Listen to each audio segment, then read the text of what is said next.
After 40 days, the government shutdown could soon be coming to an end, but impacts to air travel and SNAP could linger.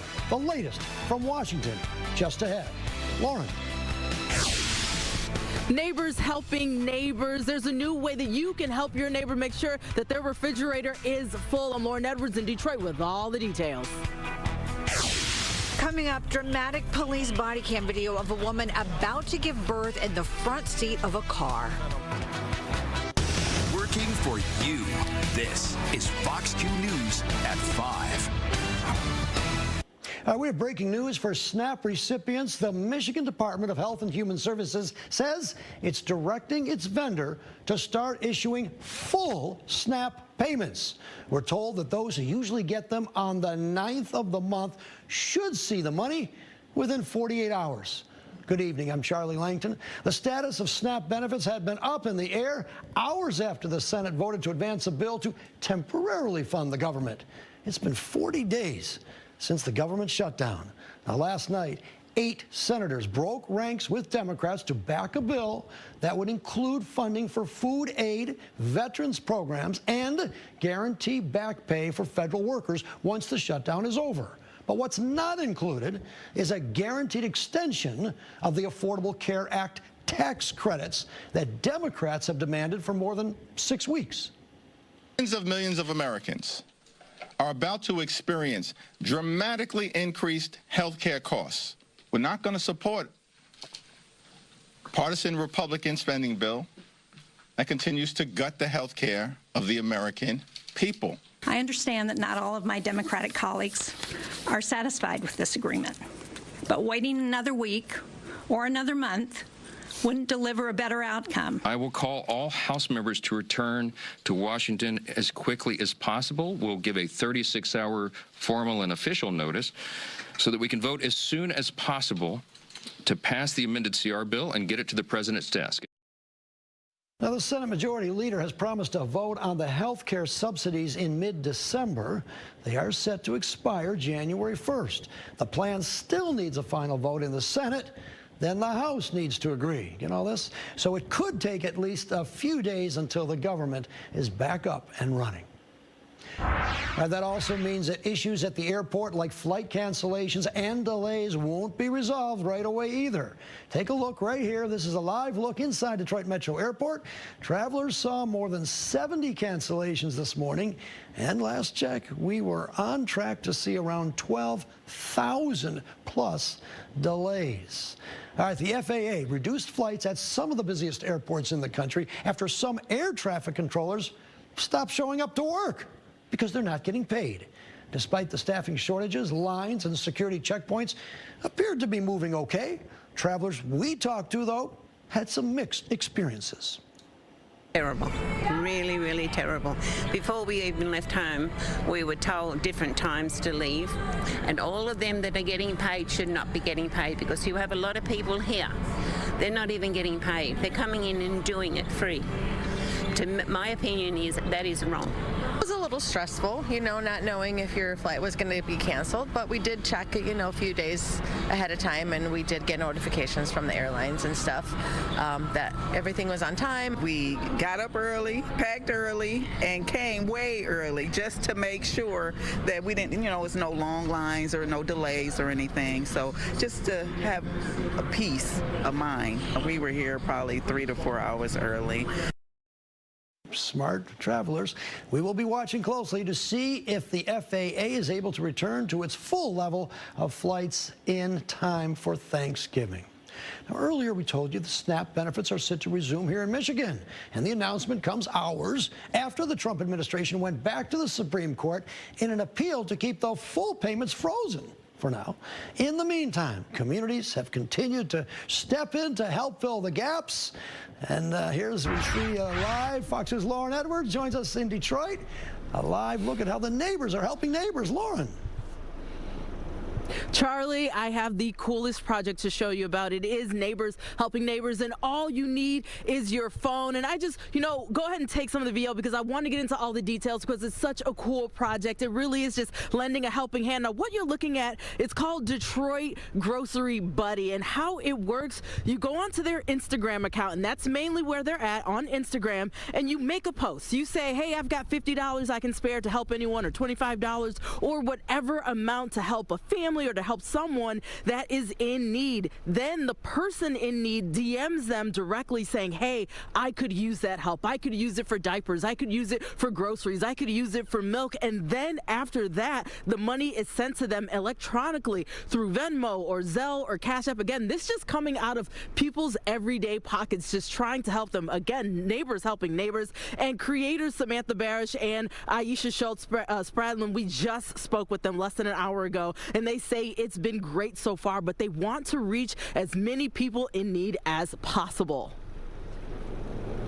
It feels great, and it feels as though we've been able to reach out to those who can support, but we're really trying to find those that need the support too, and that feels like the barrier or the wall that we're hitting right now, and we're really hoping that we're able to just spread the word that neighbors want to help. You have to take care of your neighbors, and it just feels like this is something that everyone should be doing.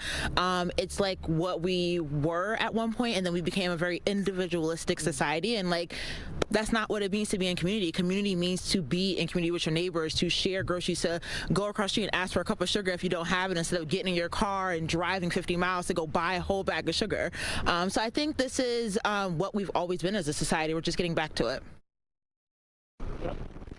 This is exactly what it looks like. I just wanted to show it to you on Instagram. I'm so sorry. It's an Instagram page. I'm going to bring it back up because they go dark a little bit, but this is what it looks like. Just wanted so people can see it once again. And they started this on Halloween, and they're going to keep it up for the foreseeable future. There is no end date to this. So again, if you just need something or if you can help, you can go on to Detroit Grocery Buddy on their Instagram page. Let them know that you are able to help. Let them know that you need something. And they say there's no stigma. Anyone and everyone is in need at some point. There's no stigma. So absolutely just log on to that. Reporting live here in Detroit, Lauren Edwards, Fox 2 News. All right, Lauren Edwards, thank you so much for that report. We will keep tabs on this nice project. I appreciate that. Thank you.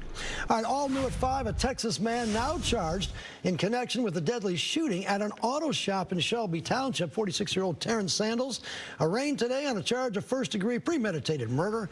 He's accused of killing 40-year-old Marvin Batu and 48-year-old Gahaith Baban during a robbery on Friday at the Star Auto Sales on Ryan. Investigators say it happened following a dispute over a purchased vehicle. Sandals was arrested at a hotel in Romulus, and he's also facing gun and robbery charges and is being held without bond. We expect to learn more from police. Also, 3 suspects accused in an alleged terror plot have agreed to remain in custody. 19-year-old Ayub Nasser, his 20-year-old brother Mohammed Ali, and 20-year-old Majad Mahmoud back in a Detroit federal courtroom this morning. Now, all of them waived their detention hearings and consented to stay in jail.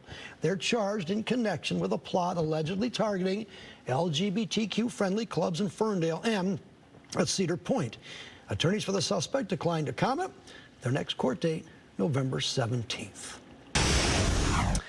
All right, a little cold, a little windy to start the week. Lots of snow as well. Derek Kevra is in. Good morning. I mean, good afternoon, Derek. You wouldn't even know how cold it was by that shot. What a gorgeous shot right now. It was, but it's cold out there. Yeah, it is cold. Yeah, if you didn't know from the shot, take it from us. Temperatures in the 20s right now, so we are below freezing. We've been below freezing all day long, and that is going to continue as we move into the nighttime hours, of course. We'll show you another shot from downtown. 28 degrees here from the Bayview Yacht Club. Looking nice with that wind blowing at 13 miles per hour. And that doesn't really help, does it? It makes it feel just a little bit colder. Those wind chill factors are in the teens right now. We've got 20s. These are the temperatures, so this is what the thermometer is reading. Upper 20s for southeast Michigan. It's actually a bit warmer off to the north. Traverse City is at around 32 degrees. Of course, that snow is wreaking havoc in some spots across the state. Western Michigan is still lining up with that lake effect snow. Northern Indiana, same thing. We'll talk about snow totals a little bit later, but even some areas in our neck of the woods. Coming off of the southern portions of Lake Huron, we are still dealing dealing with some of that lake effect snow for areas in St. Clair County, and then even into parts of northern Macomb County still dealing with a little bit of those snowflakes. Here's the forecast as we move through the nighttime hours with those temperatures falling down into the 20s overnight. 30s once again on tap for us tomorrow, but we slowly climb out of this. We'll talk about just how warm we're going to get later in the week in just a little bit. Charlie, over to you. All right, thank you, Derek. Well, a routine morning patrol over the weekend turned into a moment Melvindale police officers will never forget. Fox News' Camila Mary has the story along with dramatic police body cam video. Check this out. Early Saturday morning, a miracle in Melvindale. A couple speeding to the hospital, mom ready to give birth. Police pulled them over on Oakwood. What do you feel? Do you feel like the baby's coming out, or do you feel the baby coming out? Okay, just take a couple breaths, calm down. I got rescue on the way, okay? But the baby wasn't waiting, so the 911 dispatcher tells Corporal Mohammed Hacham, who just happens to be his brother. Listen carefully, I'll tell you exactly what to do. I need to lay on the back in the center of the ground. Just get out for me, okay? Just get out slowly. Maybe this is, let me know. Get out slowly, okay? Or can we lay the seat down? Does this seat go all the way down? Are you able to get out? I'm laying the seat all the way back. She's unable to get out. Okay. Make sure that all her clothing is below her waist. Raise her head above her shoulder. And just like that, baby Galilea was born. Okay. Take over now. Okay, for your report, we stopped at protocol number 6. Protocol 6. Baby breathing? Yeah. Baby breathing, crying. So proud of our officers. They helped this beautiful little girl come into the world. What were you thinking when all of a sudden the red and blue lights came on? You were getting stopped by the police. I was not going to make it. You weren't going to make it to the hospital? No. She said Mohammed was a gift from God, and the first thing he said is praise to God, and it was a beautiful moment. I was amazed. I was amazed at how that first responding team performed. They handled that perfectly. I don't think I could have done any better. In Melvindale, Camila Mary, Fox 2 News. Well, it's a day of remembrance around the Great Lakes and the nation. Coming up, how the men lost in the wreck of the Edmund Fitzgerald are being honored 50 years later. Also ahead, the U.S. Supreme Court makes a big impact on same-sex marriage. We will see who likes the decision and who doesn't. That's coming up next. You might.